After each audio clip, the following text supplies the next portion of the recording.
உங்க எல்லோருக்கும் என்னுடைய அன்பான வணக்கம். வரலாற்று சிறப்புமிக்க இந்த மதுரை மண்ணில் தொன்மையான தமிழரின் பண்பாட்டை எடுத்து காட்டக்கூடிய இந்த மதுரை மண்ணில் தமிழ்நாட்டினுடைய எதிர்காலத்திற்கு தேவையான முடிவுகளை எடுக்கவும், தமிழ்நாட்டை சூழ்ந்திருக்கக்கூடிய பகையை எதிர்கொண்டு முறியடிக்க வியூகங்கள் அமைக்கவும், வெற்றியை நோக்கி உழைக்கவும் இந்த பொதுக்குழுவை கூட்டியிருக்கிறோம். போர் முழக்கம் கேட்டதுமே வெற்றியை பறிக்கும் வேகத்தோட கிளம்பும் வேங்கைகள் போல இங்கே கூடியிருக்கக்கூடிய உங்களை எல்லாம் பார்க்கும்போது எனக்கு புது எனர்ஜியே வந்திருக்கு. இன்னைக்கு தமிழ்நாட்டு உரிமைகளை நிலைநாட்ட உயர பறக்கிறது நம்முடைய கருப்பு சிவப்பு கொடி. இந்த கொடி எத்தனை போராட்டங்களுக்கு பிறகு, எத்தனை தியாகங்களுக்கு பிறகு விண்ணுயிர பறக்கிறது என்பதற்கு தலைவர் கலைஞர் அவர்கள் மதுரை மேலமாச வீதியில பேசினதை நான் இங்கே நினைவூட்ட விரும்புகிறேன். மதுரை மண்டலத்தில் திமுகவை வளர்க்க நானும் மதுரை முத்துவும் பட்டப்பாடு கொஞ்ச நெஞ்சமல்ல. கலைஞர் பேசுகிறார்.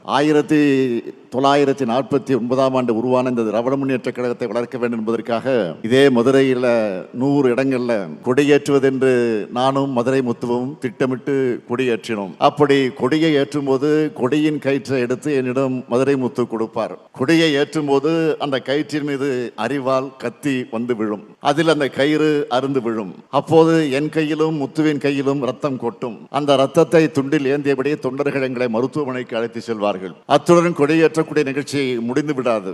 அடுத்த கொடியை ஏற்றுவோம். இப்படி அடுத்தடுத்து கொடிகளை ஏற்றிய காரணத்தால் தான் இன்று விண்முட்டை கழக கொடிகளை காண முடிகிறது என்று கலைஞர் பேசினார். அதுபோலதான் நானும் மதுரையில கொடியேற்றி இருக்கிறேன். ஒருங்கிணைந்த மதுரை மாவட்டத்தினுடைய செயலாளராக இருந்த இங்கே அமர்ந்திருக்கக்கூடிய அண்ணன் பொன்முத்துராமலிங்கம் அவர்கள் என்னை மதுரைக்கு அழைச்சிட்டு வந்து கொடியேற்று விழாக்களை பங்கேற்க வைத்தார்கள். 4 நாட்கள் இரவு பகலாக. காலை 8 மணிக்கு கிளம்புவோம், இரவு 2 மணிக்கு என்னை வந்து இரவு ஓய்வெடுக்க விடுவார். அதெல்லாம் நினைச்சு பார்க்கிறேன். அப்படி ரத்தம் சிந்தி கழகம் வளர்க்கப்பட்ட களம்தான் இந்த மதுரை மண். அப்படியெல்லாம் உழைச்சிருக்கக்கூடிய முன்னாள் மேயர் முத்து அவர்களுக்கு கூட நேற்றைக்கு சிலையை திறந்து வச்சிருக்கிறோம். இப்படி கழகத்திற்காக பலர் உழைச்ச தியாக பூமியான இந்த மதுரை மண்ணில் கழக பொதுக்குழு நடப்பதில் நான் பெருமையாக கருதுகிறேன். கழகம் தொடங்கினதிலிருந்து மதுரையில் 6வது பொதுக்குழு முடிந்து இது 7வது பொதுக்குழு. 7வது முறை கழகம் ஆட்சி அமைக்க அடிகொள்ளக்கூடிய பொதுக்குழு தான் இந்த 7வது பொதுக்குழு. கழக வரலாற்றில் மதுரையில் நடந்த சில முக்கிய தருணங்கள் இதை நான் குறிப்பிட விரும்புகிறேன். இந்திய எதிர்ப்பு போர்க்களத்துக்கு அடித்தளம் அமைச்சது 1963 ஆண்டு சட்ட எரிப்பு போராட்டம். மதுரை முத்து உள்ளிட்ட 5 பேர் ஓராண்டு காலம் சிறை தண்டனை பெற்றாங்க. அந்த போராட்டத்திற்கு பார்வையாளராக வந்த அன்றைய பொருளாளர் நம்ம எல்லாம் ஆளாக்கின நம்முடைய தலைவர் கலைஞரையும் கைது செஞ்சு அடைச்சாங்க. மதுரை மாவட்டத்து மொழிப்போர் தளபதிகள் விடுதலையான அன்னைக்கு நடைபெற்ற பொதுக்கூட்டத்தில் உரையாற்றின தலைவர் கலைஞர் அவர்கள் சொன்னார், மதுரை முத்துவும் SS தென்னரசும் திமுகவுக்கு கிடைச்ச மருது சகோதரர்களும் பாராட்டினார். அதேபோல 1982 ஆண்டு திருச்செந்தூர் கோயில் விவகாரத்திற்கு நீதி கட்டு நெடும்பயணத்தை இதே மதுரையிலிருந்து தான் தலைவர் கலைஞர் அவர்கள் தொடங்கினார். பல நாட்கள் கால்கள் குப்பளிக்க அந்த வேதனையோடு தலைவர் கலைஞர் அவர்கள் நடப்பயணத்தை மேற்கொண்டார். கழகத்தின் தொண்டனா செயல்பட்டு வந்த என் வாழ்க்கையில் மாபெரும் திருப்பத்தை ஏற்படுத்தின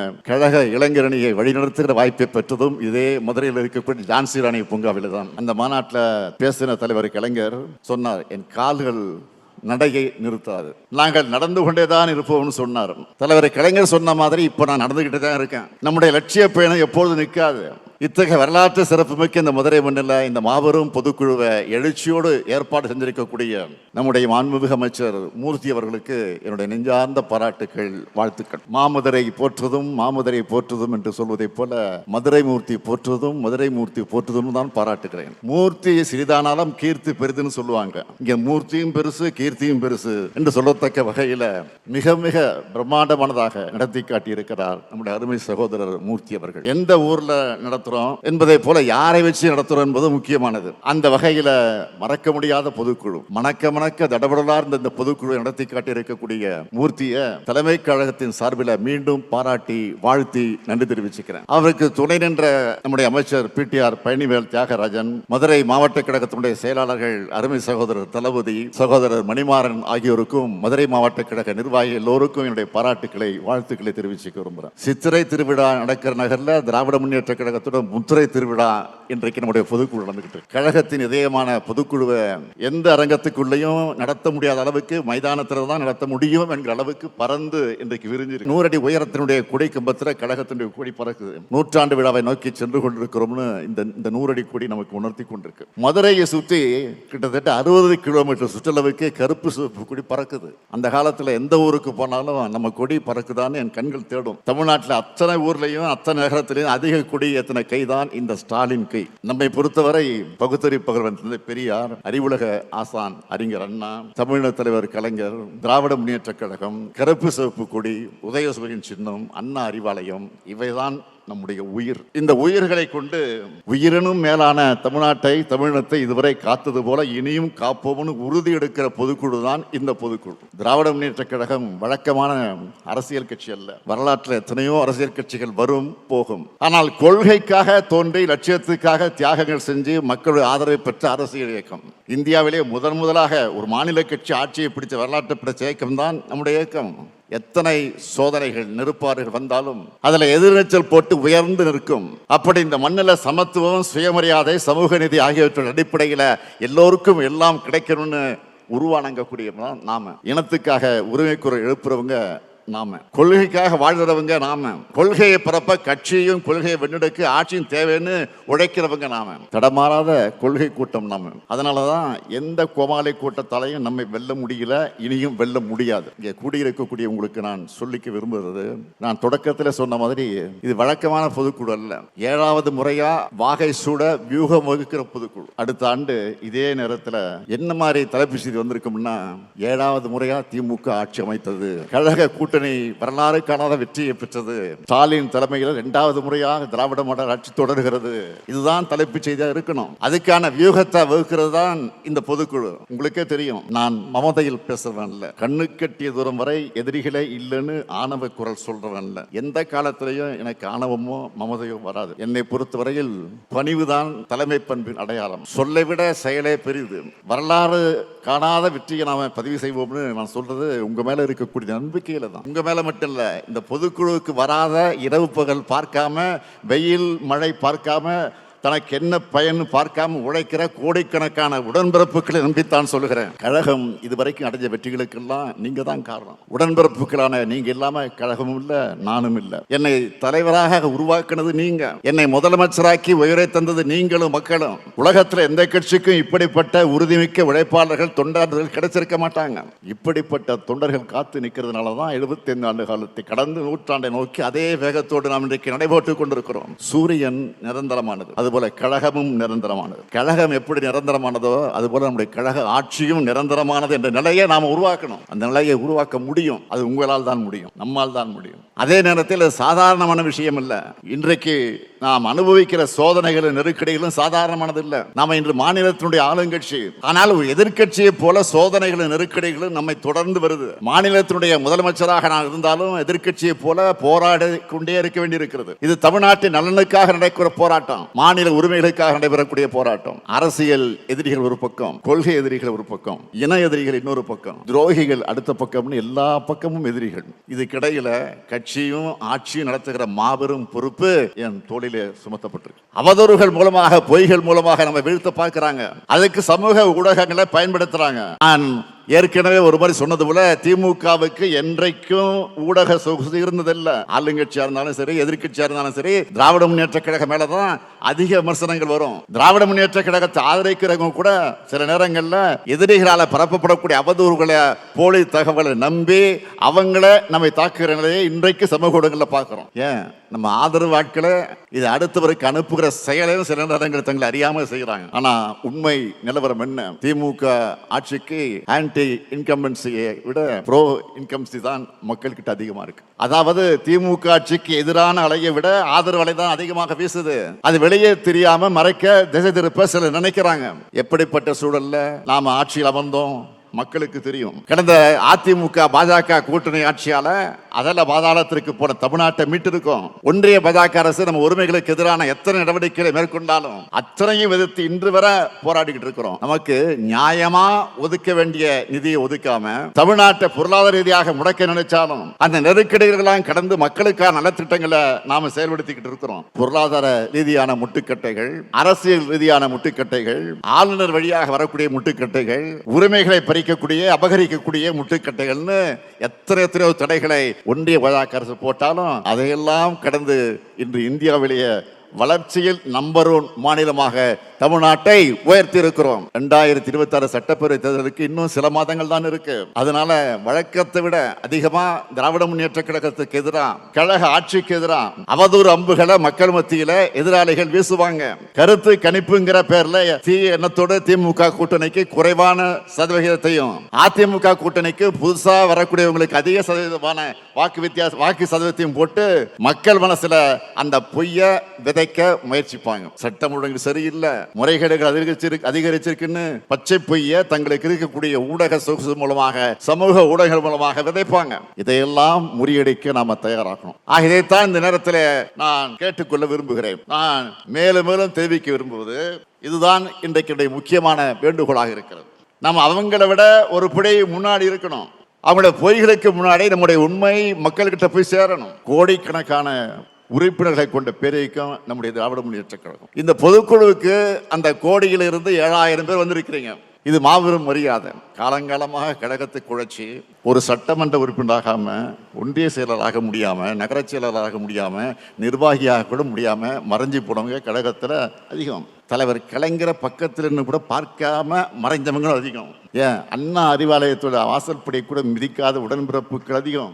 ஆனால் இத்தனை லட்சம் பேர்ல 30 பேர் அமைச்சர்கள், 150 சட்டமன்ற உறுப்பினர்கள், 20 நாடாளுமன்ற உறுப்பினர்கள், 10 மாநிலங்களவை உறுப்பினர்கள், 76 மாவட்ட செயலாளர்கள், 21 மாநகர செயலாளர்கள், 160 நகர செயலாளர்கள், 490 பேரூர் செயலாளர்கள், 936 ஒன்றிய செயலாளர்கள், 236 பகுதி செயலாளர்கள், 1505 பகுதி வார்டு செயலாளர்கள், 3876 நகர வார்டு செயலாளர்கள், 79962 கிளை செயலாளர்கள், 68467 பூத்து பொறுப்பாளர்கள், பலாயிரம் சார்பணி நிர்வாகிகள்னு இத்தனை பேருக்கு திராவிட முன்னேற்ற கழகம் பொறுப்புகளை வழங்கியிருக்கு. உங்களுக்கு பொறுப்புகளை வழங்கி உயர்த்தின கழகத்துக்கு உண்மையாக இருக்க வேண்டிய பொறுப்பும் கடமையும் உங்களுக்கு தான் இருக்கு.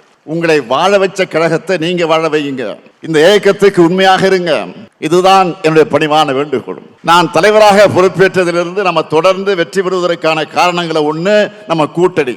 2017ஆம் ஆண்டு முரசொலியினுடைய பவள விழா நடத்தணும். அதிலிருந்து நம்முடைய பயணம் தொடங்கிச்சு, கூட்டணி பயணம். தமிழ்நாட்டு வரலாற்றிலே ஒரு கூட்டணி இத்தனை தேர்தல்களுக்கு தொடர்ந்ததாக வரலாறு கிடையாது. நம்ம வெற்றி கூட்டணி வலுவா தொடர்ந்ததுன்னா அதுக்கு காரணம் நம்ம கூட்டணி தோழர்களை நாம் மதிச்சு செயல்படுறோம். நம்ம கூட்டணி கட்சி தலைவர்கிட்ட நான் எப்படி நட்போடும் பாச உணர்வோடு பழகுகிறேனோ நீங்களும் அதே உணர்வோடு கூட்டணி கட்சியோடு சேர்ந்து செயலாற்றணும். சில இடங்களில் முரண்பாடுகள் இருக்கலாம், இருந்தாலும் பேசி விட்டு கொடுத்து பணியாற்றணும். அப்பதான் நம்ம வெற்றி பயணத்தை தொடர முடியும். எதிர்க்கட்சி தலைவராக இருக்கக்கூடிய பழனிசாமி என்ன நினைச்சார்? நம்ம கூட்டணி உடையும் பிரியும் நினைச்சார். அதுக்காக என்னென்ன கதைகள் எல்லாம் உருவாக்கினார்.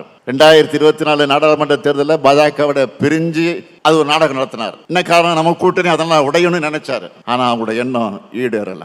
அதனாலதான் இப்போ டெல்லிக்கு போய் பல கார்கள் மாறி மாறி போய் அமித்ஷாவை சந்திச்சு மீண்டும் பாஜக கிட்ட சரணடைஞ்சுக்கிட்டு இருக்காரு. அதிமுக பாஜக கூட்டணியை அமித்ஷா அறிவிச்சப்போ ஒரு வார்த்தை கூட பேசல. பக்கத்தில் உட்கார்ந்துருக்கிறார், ஒவ்வியமா பக்கத்தில் உட்கார்ந்துருக்கிறார். என்ன அடக்கம்! சசிகலா இவரை முதலமைச்சராக அறிவிச்ச போது எப்படியெல்லாம் ஆக்ஷன் பண்ணாரோ அதே மாதிரி நடிப்பு. என்ன காலில் மட்டும்தான் விழுந்துதான் அது ஊர்ந்து போய் விழுந்திருப்பாரு. அது வேற. ஒருவேளை தனியா செஞ்சாங்களான்னு அது நமக்கு தெரியல. நாம கேட்கிறது, ஒரு மாநிலத்தில் ஒரு கூட்டணிக்கு யார் தலைமை வகிக்கிறாங்களோ அவங்க தானே கூட்டணி அறிவிப்பாங்க. ஆனா அங்க அமித்ஷா அறிவிக்கிறார். இதுல இருந்தே இவங்க லட்சணத்தை புரிஞ்சுக்கலாம். ஒட்டுமொத்தமா பாஜகவோட கண்ட்ரோலுக்கு போயிருக்கு அதிமுக. ஒட்டுமொத்தமா தமிழ்நாட்டையும் பாஜகவோட கண்ட்ரோலுக்கு கொண்டு போகத்தான் பழனிசாமி துடிக்கிறார். அதனாலதான் அமித்ஷா இங்க அடிக்கடி வர்றாரு. நான் ஏற்கனவே சொன்னதுதான், மீண்டும் உறுதியோடு சொல்றேன், எந்த ஷா வந்தாலும் தமிழ்நாட்டை ஆள முடியாது. டெல்லிக்கு தமிழ்நாடு எப்பவுமே அவுட் ஆஃப் கண்ட்ரோல் தான். இதை மக்கள் கிட்ட நாம எடுத்துக்கிட்டு போகணும். பாஜக கூட்டணி ஆட்சி வந்தா தமிழ்நாட்டை என்ன பண்ணுவாங்கன்னு சொல்லணும். மத கலவரங்களை உண்டு பண்ணுவாங்க, சாதி கலவரங்களை தூண்டுவாங்க, மக்களை எல்லா வகையிலும் பிளவுபடுத்துவாங்க, நம்ம பசங்களை படிக்க விட மாட்டாங்க, பிற்போக்கு தனங்கள் எல்லாம் அதுல நம்மளை மூழ்கடிப்பாங்க, தொழில் வளர்ச்சி இருக்காது, இந்தி மொழி திணிப்பு பண்பாட்டு திணிப்பு செஞ்சு தமிழ்நாட்டில் தனித்துவத்தை அழிச்சிடுவாங்க. இதெல்லாம் மக்கள்கிட்ட எடுத்து சொல்லணும். அது மட்டும் இல்ல, புதுசா சிலர் நாங்க தான் மாற்றுன்னு இளைஞர்களை ஏமாத்த அவங்களும் ஒரு பக்கம் வராங்க. அவங்களுக்கு நாம் பதிலடி தரணும். தேர்தல் களத்தில் நீங்க பரப்புரை செய்யும் போது நாம மக்களுக்காக என்னெல்லாம் செஞ்சிருக்கிறோம், நம்ம ஆட்சியில் செய்யப்பட்டிருக்கக்கூடிய திட்டங்களால உங்க மாவட்டம், உங்க தொகுதி, உங்க பகுதியில கடந்த 4 ஆண்டுகளை ஏற்பட்டிருக்கக்கூடிய வளர்ச்சியை, கடந்த காலத்திலிருந்து நிலைமையை கம்பேர் பண்ணி உங்க ஸ்டைல நீங்க பிரச்சாரம் பண்ணுங்க. உங்க பகுதிகளில் எத்தனை பேர் நம்முடைய திட்டங்களால பயனடைந்திருக்காங்கன்னு எடுத்து சொல்லுங்க. எல்லாருக்கும் எல்லாம்னு எல்லா தரப்பு மக்களுக்கும் பார்த்து பார்த்து நம்ம திட்டங்களை செஞ்சிருக்கிறோம். தீர்மானத்துல வரிசையா நாம சாதனைகளை வச்சு சொல்லி இருக்கிறோமே. நம்ம திட்டங்களால தமிழ்நாடு முழுக்க ஏறத்தாழ 2.5 கோடி பயனாளிகள் பயனடைஞ்சிட்டு இருக்கிறாங்க. அவங்களுடைய வாக்குகளை சிந்தாம சிதறாம நம்ம கூட்டணிக்கு கொண்டு வந்து சேர்க்கிற பொறுப்பும் கடமையும் உங்களுக்கு தான் இருக்கு. அதே போல தொண்டர்களோட நம்பிக்கை தான் நம்முடைய முதல் பலம். என் இயக்கம், என் கட்சி, என் தலைமை என்ற எண்ணம் கொண்டவங்க நம்முடைய தொண்டர்கள். நானும் என் குடும்பமும் கழகத்துக்காக இருக்கோம், கழகம் எனக்கும் என் குடும்பத்துக்கும் பாதுகாப்பா அப்படிங்கிற எண்ணம் தான் இந்த இயக்கம் 75 ஆண்டுகளாக நிலைச்சிருக்கக்கூடிய அடிப்படை காரணம். அந்த நம்பிக்கையை காப்பாற்றுற வகையில் ஒரு அறிவிப்பை நான் வெளியிட விரும்புகிறேன். கழக உறுப்பினர்கள் யாராவது எதிர்பாராத விதமாக சாலை விபத்தில் இறந்து போகக்கூடிய சூழல் ஏற்பட்டால், இறந்த உறுப்பினருடைய குடும்ப வாரிசுகள் 21 வயசுக்கு குறைவாக இருந்தால் அந்த குடும்பத்துக்கு தலைமை கழகத்தின் சார்பில் 10 லட்சம் ரூபாய் நிவாரண நிதியாக வழங்கப்படும். அது மட்டுமல்ல, அந்த பிள்ளைகளின் படிப்பு, குடும்ப சூழலுக்கு இந்த நிதி உதவும். நான் உங்களுக்கு எல்லாம் சொல்லிக் கொள்வது, பொறுப்புல இருக்கிற நிர்வாகிகளும் அவங்க சொல்றதை நிறைவேற்ற தொண்டர்கள் தான் கழகத்தோட வலிமை. நிர்வாகிகளை, தொண்டர்களை முன்னோடிகளாக கருதணும். தொண்டர்கள் இல்லாமல் இந்த இயக்கம் இருக்க முடியாது.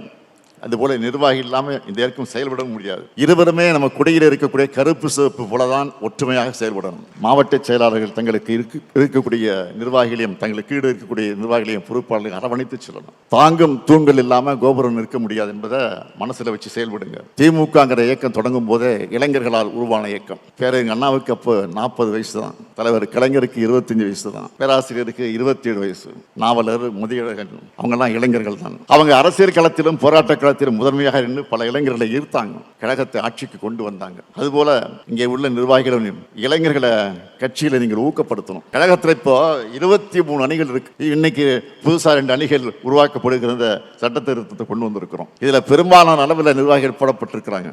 இன்னும் நிரப்பப்படாத பொறுப்புகள்ல இளைஞர்களை உடனடியாக நியமிங்க. அணிகள் எல்லாமே தாய் கழகத்திற்கு வலு சேர்க்கத்தான் அமைக்கப்பட்டிருக்கு. அதுல இளைஞர்களுக்கு வாய்ப்பை கொடுங்க.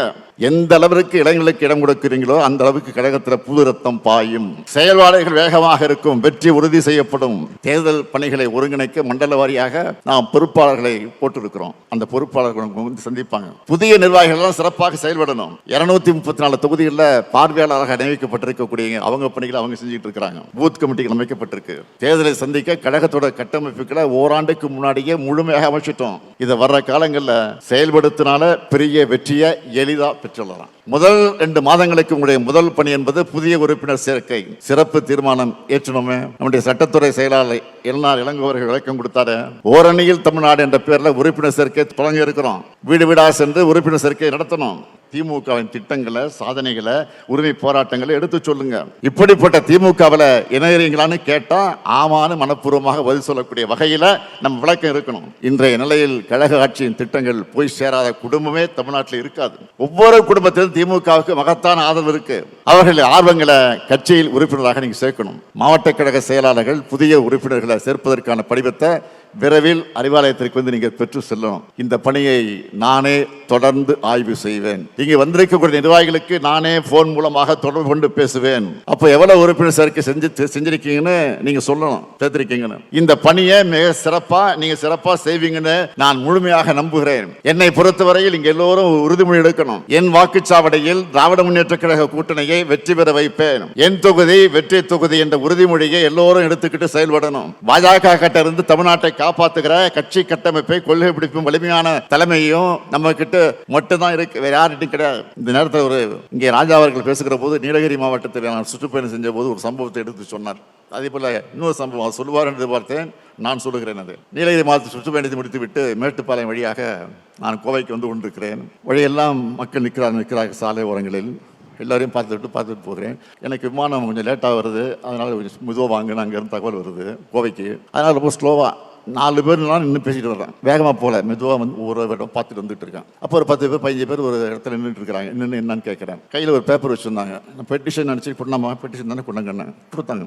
சிரிச்சு வாங்கிட்டாங்க. ரொம்ப சிரிச்ச முகம். ஒரு நடுத்தர குடும்பம் தாண்டி இருக்கக்கூடிய குடும்பமாக இருக்கும். அது அந்த அம்மா ஒரு 50-55 வயசு இருக்கும் அந்த அம்மாவுக்கு. அதை வாங்கிட்டேன். கார் உடனே கிளம்பிச்சு. நான் பின்னாடி ராஜா உட்காந்துருந்தார். மனு கொடுத்தாங்க ஒரு அம்மா, உங்கள்கிட்ட கொடுத்தேன் பின்னாடி. நான் படிக்கல, ஆனால் ரொம்ப வசதியான குடும்பத்தை சேர்ந்த மாதிரி இருக்கிறாங்க. என்ன மனு தயவுச்சு பாருங்கன்னு சொன்னேன். அவர் படிச்சுட்டு சொன்னார். உடனே கொடுத்துட்டாங்க.